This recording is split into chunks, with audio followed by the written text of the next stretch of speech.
Hello, I'm Captain Doug Stanford with Texas Fish Tips, Dishes Weekly Fishing Report. Starting out over at the Corpus Christi Naval Air Station, out here in front of it, along this wall, there's been some decent trout up and through there with a croaker, mainly on shrimp. If you'll get out here and chase these wells that's out here, there's been some really nice trout out here on the wells with shrimp. Croaker, if you can find some that's big enough. Problem is the wind has been bad. Over at Corpus Christi Yacht Basin, there's been some nice trout. Bad thing is we've had horrible wind. Best way to fish it is to go around behind the breakwater, get out of your boat, get on the rocks, and chunk it out in the front. Croaker works the best. Freeline shrimp has been working if you have to put a split shot on it in that wind. It's pretty tough.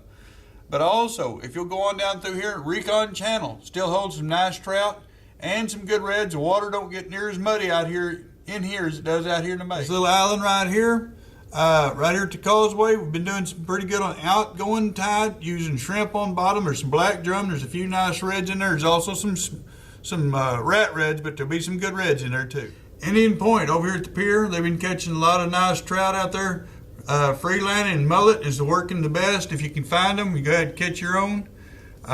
Croaker works good. Out here behind this motel along this beach down through here, wade fishing, doing some pretty good on some reds. There's some nice trout mixed in there as well. Use live mullet or cut mullet's been working the best. Over here at Ingleside, been catching some nice fish early. Topwater's been working real well. Right around this little island, there's usually some nice reds. There's been some rat reds in here too. But also, there's been some decent trout right along the edge of this shoreline, right down through here. Your wade fishers, even kayakers can get to it from the boat ramp right here. It's real easy to get to. Don't forget to register for the Tackle T-shirt, as well as the power pole to be given away with Gulf Coast Marine. Thanks for watching. I'm Captain Doug Stanford.